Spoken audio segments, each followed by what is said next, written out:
بسم اللہ الرحمن الرحیم۔ السلام علیکم۔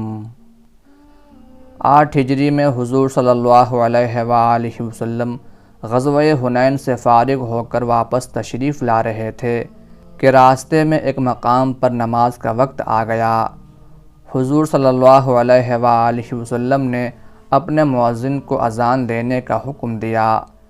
اتفاق سے وہاں مکہ کے چند شوخ نوجوان بھی موجود تھے جو ابھی تک شرف اسلام سے بہرور نہیں ہوئے تھے۔ حضور صلی اللہ علیہ وآلہ وسلم کے مؤذن اذان دے چکے تو وہ سب تمسخر کے طور پر اذان کی نقل اتارنے لگے۔ ان میں سے ایک نوجوان کی آواز بہت بلند اور دلکش تھی۔ حضور صلی اللہ علیہ وآلہ وسلم نے ان سب نوجوانوں کو بلا بھیجا اور ان سے پوچھا، تم میں سے کون ہے جو بلند آواز سے اذان کی نقل اتار رہا تھا؟ سب نے اس نوجوان کی طرف اشارہ کیا۔ حضور صلی اللہ علیہ وآلہ وسلم نے اس نوجوان کو حکم دیا کہ میرے سامنے اذان دو۔ وہ مجبوراً حکم کی تعمیل کے لیے کھڑے ہو گئے، لیکن اذان سے پورے واقفیت نہ تھی، اس لیے حضور صلی اللہ علیہ وآلہ وسلم نے انہیں خود اذان بتانی شروع کی۔ انہوں نے لسان رسالت سے جو کلمات سنے وہی دہرا دیے۔ جوں جوں الفاظ دہراتے جاتے تھے سینے سے کفر و شرک کا زنگ دور ہوتا جاتا تھا۔ اذان ختم ہوئی اور ساتھ ہی ان کے قلب ماہیت ہو گئی۔ اسی وقت سچے دل سے کلمہ شہادت پڑھنے لگے۔ نبی رحمت صلی اللہ علیہ وآلہ وسلم نے انہیں ایک تھیلی مرحمت فرمائی جس میں کچھ چاندی تھی۔ پھر آپ صلی اللہ علیہ وآلہ وسلم نے اپنا دست مبارک نوجوان کے ماتھے، چہرے، سینے اور پیٹ پر ناف کی جگہ تک پھیرا اور 3 مرتبہ یہ دعا دی، اللہ مجھے برکت دے اور تجھ پر برکت نازل فرمائے۔ حضرت ابو محذورہ رضی اللہ تعالی عنہ تھے۔ حضرت ابو محذورہ رضی اللہ تعالی عنہ کے نام میں بڑا اختلاف ہے۔ بعض نے ان کا نام سلمان، بعض نے سلمہ، بعض نے اوس اور بعض نے سمرہ لکھا ہے۔ البتہ ان کی کنیت ابو محذورہ پر سب کا اتفاق ہے اور وہ تاریخ میں اپنی کنیت ہی سے مشہور ہیں۔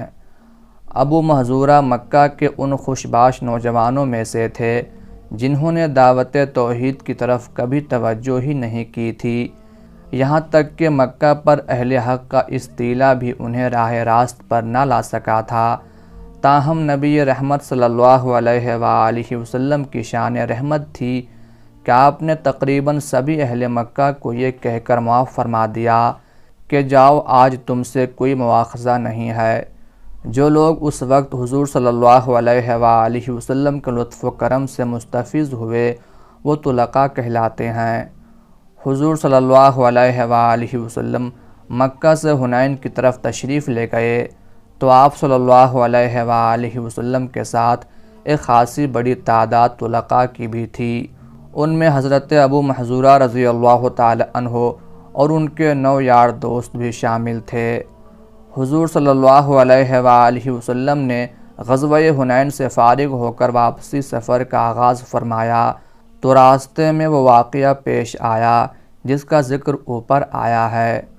خود حضرت ابو محذورہ رضی اللہ تعالی عنہ سے روایت ہے کہ اذان کی نقل اتارنے پر رسول اللہ صلی اللہ علیہ وآلہ وسلم نے مجھے اور میرے ساتھیوں کو بلا بھیجا۔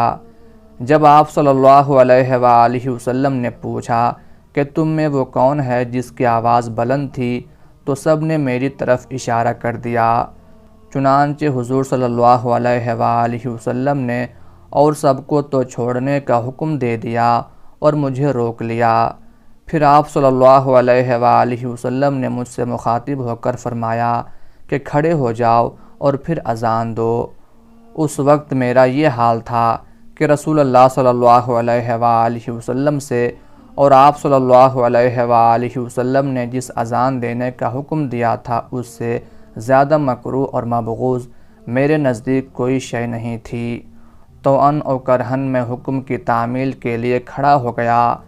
آپ صلی اللہ علیہ وآلہ وسلم نے مجھے خود اذان بتائی۔ جب میں اذان ختم کر چکا تو آپ صلی اللہ علیہ وآلہ وسلم نے ایک تھیلی میں سے کچھ چاندی مرحمت فرمائی اور میری پیشانی سے ناف تک اپنا دست مبارک پھیر کر 3 دفعہ برکت کی دعا دی۔ حضور صلی اللہ علیہ وآلہ وسلم کی دعا اور دست مبارک کی برکت سے مجھے دولت ایمان نصیب ہو گئی اور میں نے رسول اللہ صلی اللہ علیہ وآلہ وسلم کی خدمت میں عرض کیا کہ مجھے مکہ معظمہ میں مسجد حرام کا مؤذن بنا دیجئے۔ آپ صلی اللہ علیہ وآلہ وسلم نے فرمایا کہ جاؤ، اب مسجد حرام میں تم اذان دیا کرو۔ حافظ ابن عبد البر رحمۃ اللہ علیہ نے الاستیاب میں لکھا ہے کہ اس کے بعد حضرت ابو محذورہ رضی اللہ تعالی عنہ مکہ جا کر مستقل اذان دینے کی خدمت انجام دینے لگے۔ جس وقت حضرت ابو محذورہ رضی اللہ تعالی عنہ اہل مکہ کے مؤذن مقرر ہوئے، ان کی عمر 16 برس کی تھی۔ وہ مدت العمر یہ خدمت انجام دیتے رہے اور ان کی وفات کے بعد یہ خدمت یا سعادت ان کے اولاد میں نسلاً بعد نسل منتقل ہوتی رہی۔ حضرت ابو محذورہ رضی اللہ تعالی عنہ کی اذان اور خوش الحانی کو اس قدر مقبولیت حاصل ہوئی کہ شعراء اس کی قسم کھاتے تھے۔ اس سلسلے میں مولانا شاہ معین الدین احمد رحمۃ اللہ علیہ نے سیرت صحابہ میں کسی قریشی شاعر کے یہ شعر نقل کیے ہیں: پردہ میں چھپے ہوئے رب اور محمد صلی اللہ علیہ وآلہ وسلم کی تلاوت کردہ صورتوں کی قسم اور ابو محذورہ رضی اللہ تعالی عنہ کی خوش نوائی کی قسم، میں یہ کلام ضرور کروں گا۔ حضرت ابو محذورہ رضی اللہ تعالی عنہ عمر بھر مکہ میں مقیم رہ کر اذان دیتے رہے اور یہیں 58 ہجری میں پیک اجل کو لبیک کہا۔ انہوں نے اپنے پیچھے ایک لڑکا عبد الملک چھوڑا۔ حضرت ابو محذورہ رضی اللہ تعالی عنہ اگرچہ بہت آخر میں اسلام لائے تھے، لیکن نبی رحمت صلی اللہ علیہ وآلہ وسلم کی دعائے برکت نے ان کے دل کو اللہ اور اللہ کے رسول کی محبت سے معمور کر دیا تھا۔ حضور صلی اللہ علیہ وآلہ وسلم سے ان کی محبت اور عقیدت کا یہ عالم تھا کہ وہ اپنے سر کے اگلے حصے یعنی ناصیہ کے بالوں کو کبھی نہیں کٹواتے تھے، محض اس لیے کہ حضور صلی اللہ علیہ وآلہ وسلم نے ان پر اپنا دست مبارک رکھا تھا۔ اسی طرح حضور صلی اللہ علیہ وآلہ وسلم نے انہیں جس فریضے کی انجام دہی پر مامور فرمایا، زندگی کے آخری سانس تک اس کو نہایت استقلال سے ادا کرتے رہے۔ جس شخص کو خود امام الانبیاء فخر موجودات نبی رحمت صلی اللہ علیہ وآلہ وسلم نے خود مسجد حرام کا مستقل مؤذن مقرر فرمایا ہو، ان کے مقام رفیع کا اندازہ کون کر سکتا ہے؟ اللہ تعالیٰ کی ان پر ہزارہ رحمتیں نازل ہوں، آمین یا رب العالمین۔